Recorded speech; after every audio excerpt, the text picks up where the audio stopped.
bonsoir. Désolé, ça arrive. Majid Hachour, je reviens vers vous, Majid Hachour. Donc, par rapport à cette question des investigations sur les incohérences de l'année, vous avez certainement vu les critiques et les observations de quelques hommes politiques et journalistes militants sur les réseaux sociaux qui se posent la question par rapport à cette déclaration, Majid Hachour. Le Boun a été vice-khalas, il est président de la République. Quelle investigation, quelle enquête?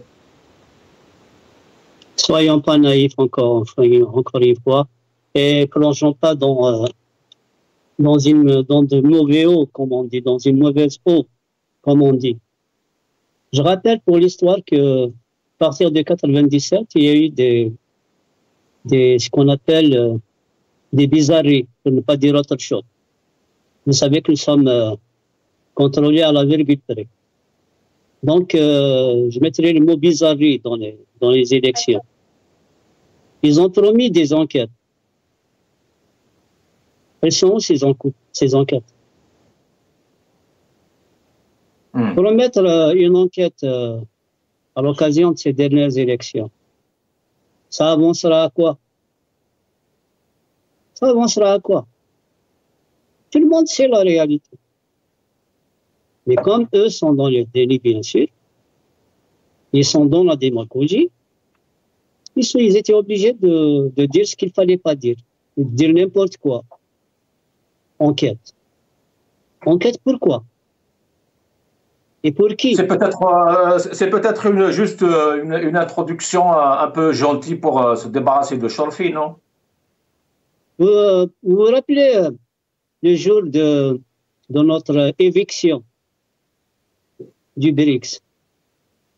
Ils ont dit, bon, maintenant le BRICS ne nous intéresse pas, on va s'investir dans les rassemblements, on va investir en Asie. Alors, l'Asie. C'est du n'importe quoi. Et moi, pour moi, ce n'est même pas un événement, ça ne doit pas être un événement, c'est du n'importe quoi. Et c'est de la démagogie inutile. Au lieu de reconnaître le gouffre qu'il y a entre le peuple et ses gouvernants, au lieu de résolver ce gouffre, on se lance dans des actions et des paroles de démagogie. Je suis vraiment triste de la réaction. Parce que d'abord, c'est une réaction qui insulte l'intelligence de tout le monde. Et puis, c'est une réaction qui n'est pas digne d'un représentant de ceux qui nous gouvernent. À mon avis, il fallait cesser avec le déni et dire ce qu'il y avait à dire. Et dire la chose la plus importante, que 48%, 46%, 99%, que les chiffres qu'ils ont avancés ne soulignent qu'une chose, c'est le rejet. Il y a eu un rejet total, il y a eu un boycott total. On était modeste, on a parlé de boycott massif, mais maintenant je parle de rejet total. Entre ces 95%, c'est total. À 30%, c'est massif. Mais à 95%, c'est total. Il fallait le reconnaître. Au lieu de le reconnaître, ils continuent dans le schéma du 12-12-2019. Ils tournent en rond. Ils relancent la même chose, ils lancent et relancent la même chose. Des dates, d'ailleurs on va en parler à l'occasion du dialogue. Fin 2025, début 2026. Au mois de juin 2026, on sera toujours en début 2026. Et 2025, justement, on va écouter Majid Hachour, on va écouter Abdelmajid Tebboune tout de suite par rapport à cette question. وهذا الحوار سيجري خلال سنة 2024 سيد الرئيس؟ 24 بقات فيها شهرين. أعتقد في نهاية 25 إن شاء الله بداية 26 لازم نحضر لها. ماهوش مهرجانات نتاع غوغاء واتهامات وهذه ومنابر لاستعراض العضلات ولا غيرها. هذه لفائدة فائدة الجزائر، فائدة الأجيال اللي راها صاعدة. Majid Hachour, qu'est-ce qui compte justement, comment compte Tebboune préparer ce dialogue? Quand il parle, maintenant j'ai compris, quand il parle de l'Algérie, parce qu'en fait il y a deux Algéries. Il y a leur Algérie, il y a notre Algérie. Il y a l'Algérie des 95% et l'Algérie de même pas 5%. Tout ce qu'ils font, tout ce qu'ils projettent, tout ce qu'ils palabrent, c'est pour leur Algérie. D'ailleurs, il dit que c'est pas un festival c'est pas un festival, c'est pas festif, c'est pas depuis 91. Ça a été tout le temps un festival des bousbouzettes, des grandes réunions, de personnalités, enfin, de leur personnalité, parce que la construction de la personnalité nationale, il faudra un jour en parler. On donne le nom de personnalité nationale à n'importe qui. Je suis désolé, moi je suis franc. On donne le nom de personnalité nationale à n'importe qui, pour n'importe quoi. D'ailleurs, depuis 91 jusqu'à maintenant, dites-moi quel dialogue a donné un résultat.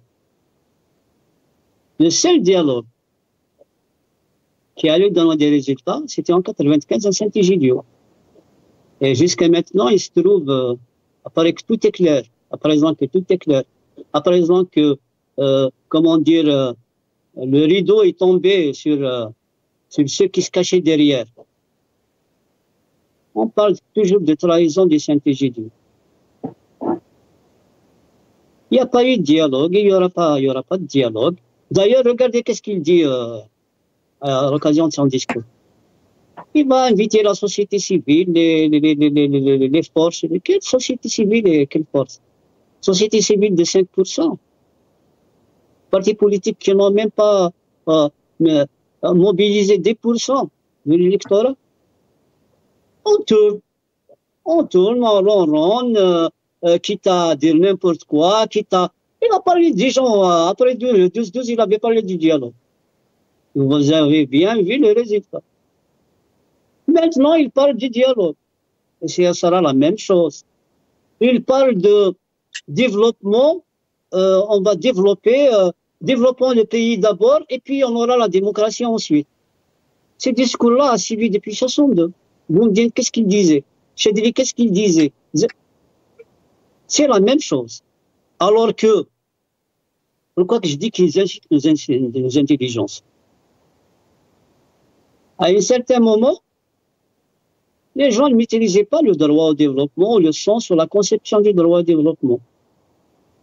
Ils le comprenaient dans le développement économique. Construisant des habitations, ramenant du gaz et du pétrole, dépensant pour l'importation et le soutien à l'huile, au pain, etc. C'est-à-dire, le développement pour eux, c'est dormir et manger. Je suis désolé, le droit au développement inclut, et c'est un mécanisme, c'est un système où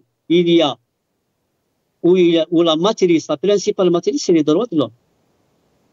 Le droit au développement dans lequel l'humain ne s'épanouit pas, c'est pas du droit au développement. Et quand on dit épanouissement de l'humain, c'est d'abord ses droits fondamentaux. Et le droit au développement, c'est la bonne gouvernance.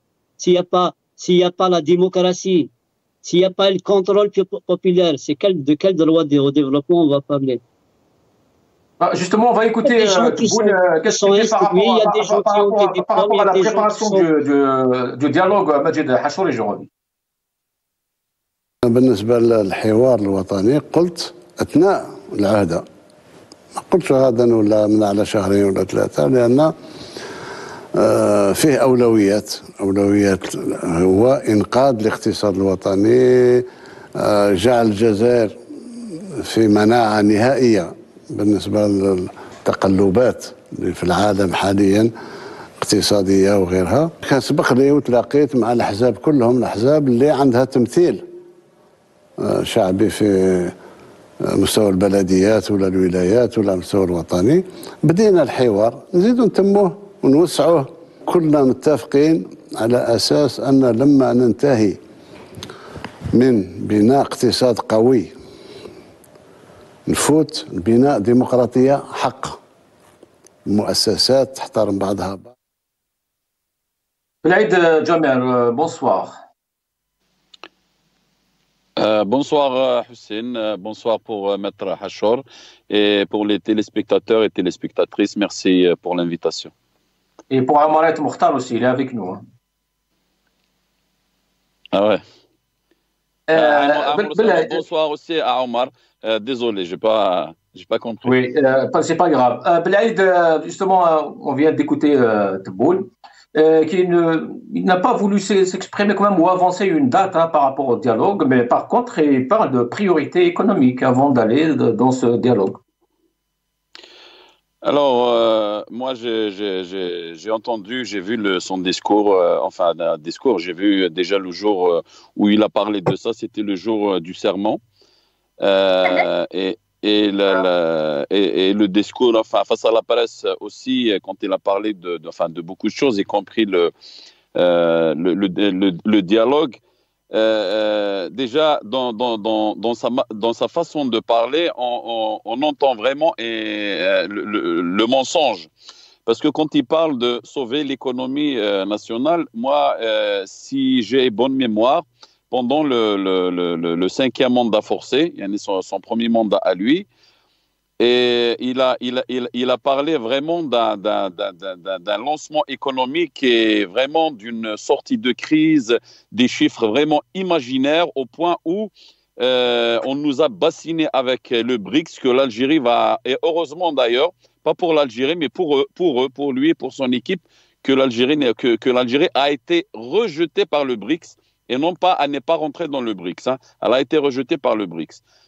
Pourquoi? C'est uniquement par rapport à son économie vraiment médiocre et qui n'a pas bougé, qui n'a pas arrêté de vraiment de descendre. C'est qu'aujourd'hui, il est en train d'officialiser et de dire que tout ce qu'il disait, que c'était un mensonge, en disant ce mot, il faut sauver l'économie nationale. Alors, d'un côté, il dit que le dialogue va être fin 2024-25 et c'était fin 2024, je pense, ou fin 2025. 2025, oui. Fin 2025. Est-ce qu'il va sauver l'économie de l'Algérie en une année puisqu'il ne l'a pas fait en 5 ans? Ça, c'est un. Et le dialogue, il a parlé aussi il a parlé avec des partis politiques qui ont une représentativité. Il parle de quel parti politique? Il parle des partis qui sont qui lui ont prêté régence pendant son mandat, qui est appelé à voter Tebboune en oubliant leur parti politique, qui ont appelé comme ils l'ont fait pour Bouteflika. C'est la même chose pour le 4e et même le 5e mandat de Bouteflika. Ou bien ils parlent des vrais partis politiques et des militants de l'opposition. Parce qu'aujourd'hui, s'il y a un problème, s'il y a un dialogue, on ne dialogue pas avec nos alliés, on dialogue avec des gens qui sont en opposition avec nous, avec des gens qui sont en train de critiquer notre politique. On ne peut pas dialoguer avec des gens qui sont d'accord avec nous.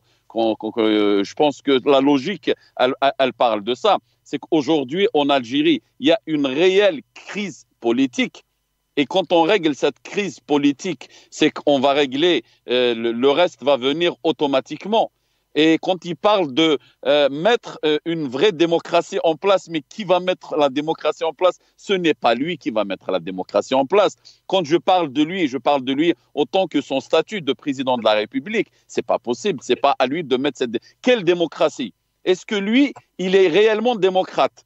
Je parle de son statut, je ne parle pas d'Abdelmadjid Tebboune, parce qu'il parle autant que président de la République. Je parle de son statut. Est-ce qu'on doit suivre la démocratie qui va être imposée par le président? Ça, c'est de la dictature.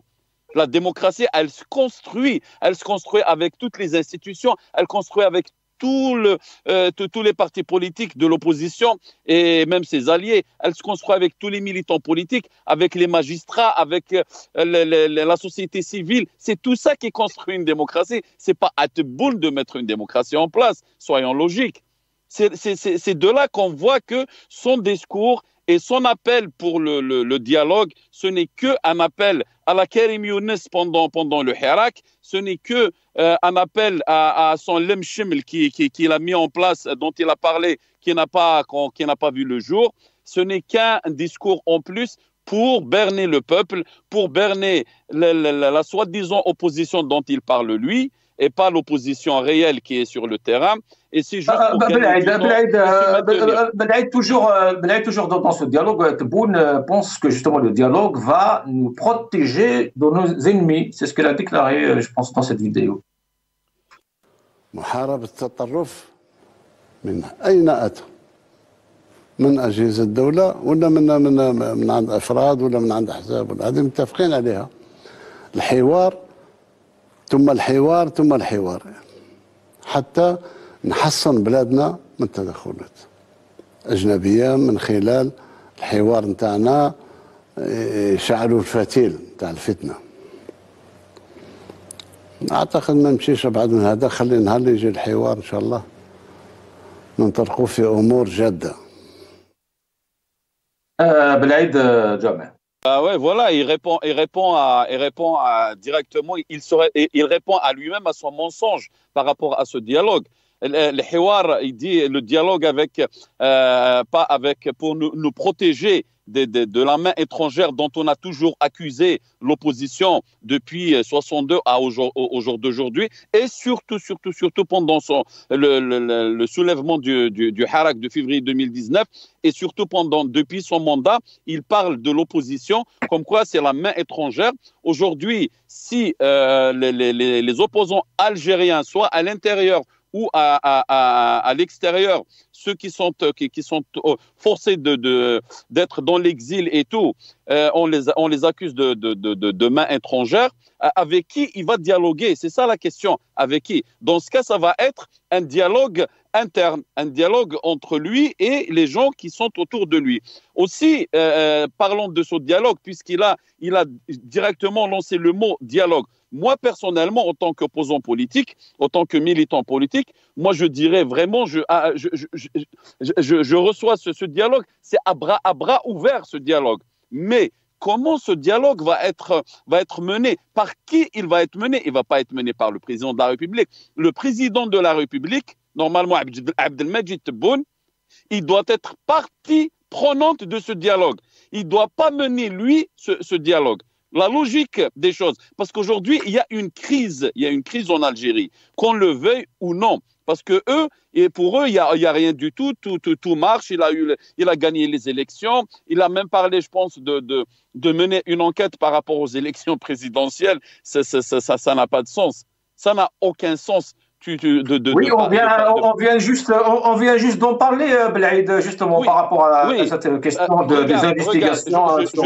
Je termine sur ça, Khoya Hussein. C'est que puisqu'il a dit, je vais mener une enquête par rapport aux élections présidentielles. La logique, ce qu'elle dit, c'est que tu n'es pas président de la République. C'est qu'il y a eu il reconnaît qu'il y a du trafic. Mais c'est ça qui rend malade. C'est qu'il veut mener une enquête par rapport à ces élections. Normalement, ces élections, elles tombent à l'eau. Normalement, ces élections, on doit refaire les élections présidentielles. Mais c'est le tout, il dit le tout et son contraire. Mais vraiment. Et en plus, il s'enfonce de plus en plus, malheureusement. Merci Blaïd. Merci Blaïd. Restez avec nous. Omar Aït Mokhtar, Abdelmajid Tebboune a parlé des détenus d'opinion aussi. Bien sûr, la question a été soulevée. Nous allons l'écouter. يعني رفع اللبس في بعض الأمور ورفع قضاء على سوء تفاهم.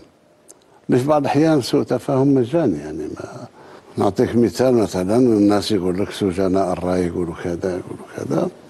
أنا لما اجتمعت مع الأحزاب ومعهم قلت لهم أعطوني اسم الإنسان اللي يقوم بخرق قانون العقوبات والشيء اللي يحكم عليه قانون العقوبات، مهما كانت الصفه نتاعو ما عندوش منع بإزاء القانون ولا كذا، وما تعاقبش لأن فيه تلفظ بشي حاجة ولا تلفظ. إذا لازم نوصل أولا إلى احترام المؤسسات. عمرية مختار Tebboune déclare, il dit qu'il y a un malentendu par rapport à cette question de détenus d'opinion. Il n'y a pas de détenus d'opinion en Algérie. Même les partis politiques d'ailleurs à qui il a demandé de lui fournir, eh ben, ils n'ont pas donné de nom. Mais il faut arrêter de parler de partis politiques. Déjà, quand il dit il a réuni les 30 partis politiques qui ont des représentations, c'est-à-dire des élus nationaux ou locaux. Il vise un seul parti qui a tenu sa parole de RCD, qui n'a pas participé aux élections depuis. Il n'est pas d'accord sur justement l'installation de cette autorité entre guillemets indépendante qui n'a rien d'indépendant, c'est Gates qui l'a placé. Donc les autres partis, qu'est-ce qui s'est passé? Il les a arnaqués, il les a humiliés du fait qu'il a annoncé une élection anticipée bien avant.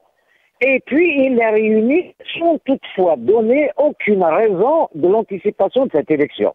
Donc, c'est pas y compris Louis Ahnoun, qui vient dans une interview dire qu'il m'a demandé des noms de prisonniers d'opinion. Comment tu vas lui donner des noms? Il sait lui qui les a emprisonnés. C'est Boualem qui emprisonne, ce n'est pas quelqu'un d'autre.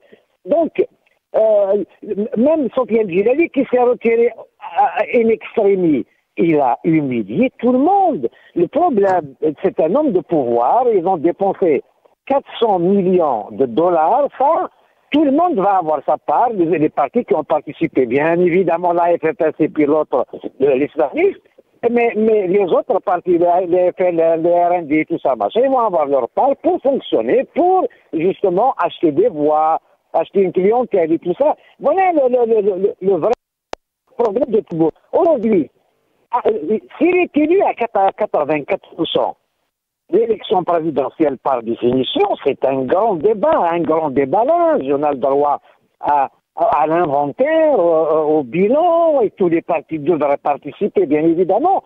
Et donc, il a empêché le débat, il a empêché les avis.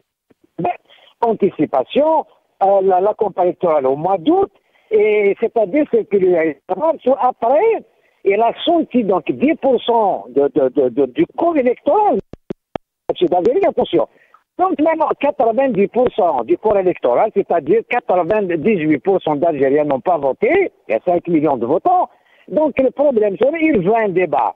Mais débattre pourquoi? Pourquoi faire? Pourquoi faire? Pour partir ou pour rester? Qui va mener le débat? Qui va participer à ce Mazel? Il parle des partis qui ont des représentants. C'est-à-dire, encore, je reviens une fois, c'est très important. Exclure le parti comme parce que je pense qu'il l'avait invité à la rencontre des 30 partis, le seul parti qui aurait refusé cette rencontre, c'était le RCD. Donc il a malicieusement, sournoisement évité le RCD, il n'a pas d'élu. Ah, pourquoi il n'a pas d'élu? Les autres partis politiques sont hypocrites, y compris Louis Ahnoun, tout le monde il devait dire non, monsieur. Tous les partis, c'est-à-dire tous les partis agréés qui ont des papiers. Donc venez, pourquoi exclure un parti comme le RCD? Je ne suis pas d'accord. Les autres partis ne sont pas solidaires, ils sont humiliés. Là, le problème n'est pas là aujourd'hui. Même dans cette discussion de cap, qu'est-ce qui s'est passé?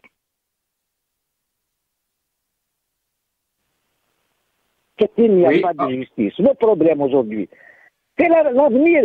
Tebboune est en train de compromettre l'avenir d'un pays. Le jour même de l'investiture, il s'est précipité dans son bureau pour dégommer qui? Dégommer le chef de service M. Skarn Djoubar. C'est comme il lui fait porter la responsabilité du cafouillage, évidemment. Moi, je sais très bien. Chorfi, quand il est monté sur l'estrade de donner les chiffres, 5 630 000, d'ailleurs, c'est le chiffre qu'a annoncé Tebboune comme martyr du génocide français, c'est ce qu'il dit. Le problème, il a annoncé le même chiffre. Qui lui a donné ce chiffre? Qui lui a soutiré les feuilles, les fiches à Chorfi, le pauvre Chorfi? Le pauvre Chorfi, je n'ai aucun respect pour lui. Il a accepté l'humiliation, il doit partir, il est vieux, il est malade, vas-y, c'est bon. Mais le problème aujourd'hui, que bon est entré, voilà, bien sûr, ils ont peur, ils veulent mettre la main basse sur le pays, sur les services de sécurité et ainsi de suite. Le problème, ce n'est pas l'Algérie pour eux. Ce n'est pas le... Évidemment, il est en train de charger la mule. Merci Omar Aït Mokhtar. Restez avec nous Omar Aït Mokhtar. Majid Hachour, sur cette question des détenus d'opinion, ce n'est pas la première fois qu'il y a l'existence de détenus d'opinion. On tourne toujours en rond. Cette question des détenus a été posée toujours après 2019. Et là, on a eu la même réponse. Et cette fois-ci, c'est toujours la même réponse. Dans le fond, quand ils demandent les noms des détenus,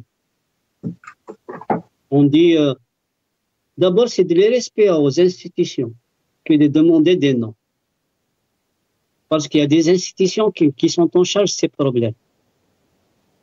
Et malheureusement, des institutions aussi qui montent des dossiers sécuritaires pour incriminer des pauvres hiérarchistes, des pauvres jeunes qui osent s'exprimer sur Facebook.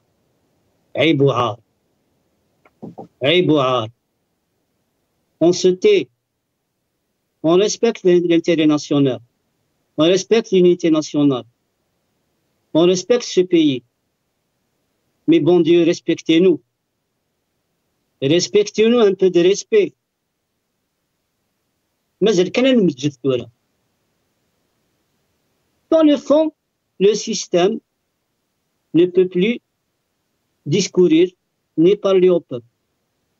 Il y a une crise au niveau de la parole et du discours.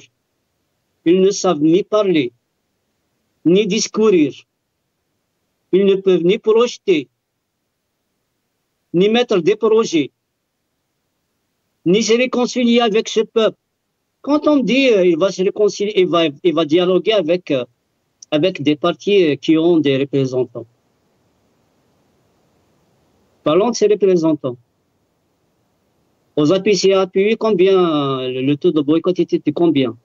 À presque 80%. Aux législatives, c'était pire, 85 à 90%. Il va dialoguer avec le FLN est rejeté. Il va dialoguer avec le RND est rejeté. Il va dialoguer avec le FFS est rejeté. Il va dialoguer avec le PT est rejeté. Il va dialoguer avec qui? Il va dialoguer avec lui-même. Comme ça s'est passé entre 2019 et 2024. Non, il se passe qu'ils sont incapables de se renouveler. Ils sont incapables de renouveler leur discours. Ils sont incapables de se remettre en cause. Ils sont têtes. Ils ont les seuls politiques, c'est Tarnent et la terreur. Il faut pas, on est dans l'intérêt national et on est dans l'unité nationale.